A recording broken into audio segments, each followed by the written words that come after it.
As a candidate for international director and a business professor, our first speaker knows the complexity of leadership. Today's conversation takes a deep dive into something called leadership style as she starts level 2 of class pathways. Please join me in welcoming charter member and one of our most valued, Prahinski. Thank you so much. I appreciate the introduction. And tonight we are going to spend some time exploring this concept called leadership style. What exactly is it? And I have to say, it's crazy and messy and disorganized. And I like things organized. You see this bookcase here? There are so many books on leadership. And guess what? They all say something different.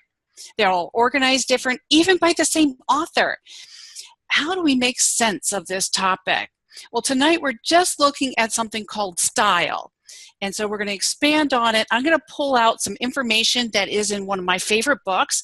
It's by Northhouse, and he wrote Introduction to Leadership. So this is actually designed for more practitioner-oriented as opposed to academic. So when we look at leadership, one of the things that we might say is, of course, leaders are born and then they are made. After all, Toastmasters is about the fact that we believe that leadership is a skill that can be learned, and we can practice and behaviors and get feedback on that to improve our performance. Now, when we look at style, there's a couple of assumptions. Now, I'm going into philosophy for a minute. It's actually called Theory X, and Theory X believes that the average employee hates to work, the average employee needs direction and control, and the average employee wants security and no responsibility. That's Theory X. And so when we take a leadership style, if we believe this, we're going to behave and implement in that manner. Theory Y, on the other hand, believes that the average employee the average employee believes that work is as natural as play. The average employee shows responsibility and self-control, and the average employee accepts responsibility and even seeks it out. So if you believe that, we want to take a closer look at how will we implement it. So with the leadership styles continuing here, we're going to take a look at two different ones. The first one is called authoritarian. It's based on Theory X. And authoritarian, and we might imagine this, is we have the person at the top of the organization chart, and that person is giving feedback, not feedback, they're telling you what you need to do and get it done.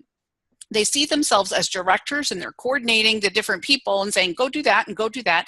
And then they want to control the information. So bringing it back to the central area, they're determining which tasks need to be done, which procedures, who's going to do it, and when the due date is. They prefer that centralized structure in both communication, control, and pretty much everything. Now, the other type is called democratic leadership style. And a democratic leadership style is based on Theory Y, and they see themselves as guides, coaches sometimes. They want to provide opportunities for the people that report to them. They really work at improving worker motivation. So when you look at a leader that uses a democratic philosophy, a democratic practice, you will see strongly motivated employees. In addition, they tend to prefer a decentralized structure, meaning that they're allowing individuals to make their own decisions and, in other words, take responsibility themselves. Now, there are disadvantages to both. All right, with the authoritarian, they don't have such a fun environment. That tends to be the weakness there. And with the democratic, they have people like working in a democratic environment, but it takes a lot of time. So when we look at this, we might be going along a continuum. The leadership influence is that the authoritarian leader is highly influential, meaning that they are making decisions and it's being implemented across the board. The democratic leader is using moderate amount of influence, and they're working with their teams to make sure that the teams are making some decisions, and the democratic leader is not that interested in being in total control of the business. And the last one on the list is a laissez-faire leader. And I didn't talk about this one yet, but the laissez-faire leader is the person who really isn't doing much about leadership at all. They are just letting things go and seeing what happens. And they won't necessarily influence or coach or tell you what to do. They just let things go. So when I did this test, I came back and found that my leadership style was a combination of democratic and authoritative.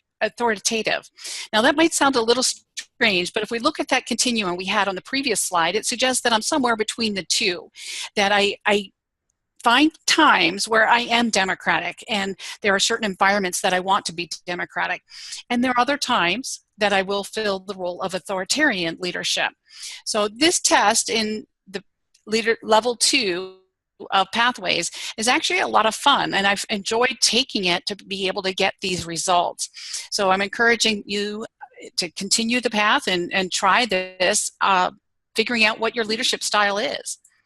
Now, each of us have strengths and weaknesses.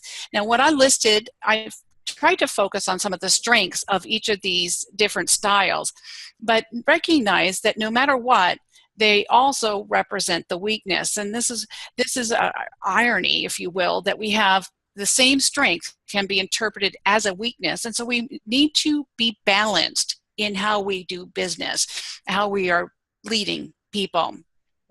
Now, at this point, I want to wrap it up to say everyone has a style. I want you to continue exploring what is your style and examining what are your strengths and how are those strengths perhaps a weakness, to make sure that we are balanced as individuals and as leaders.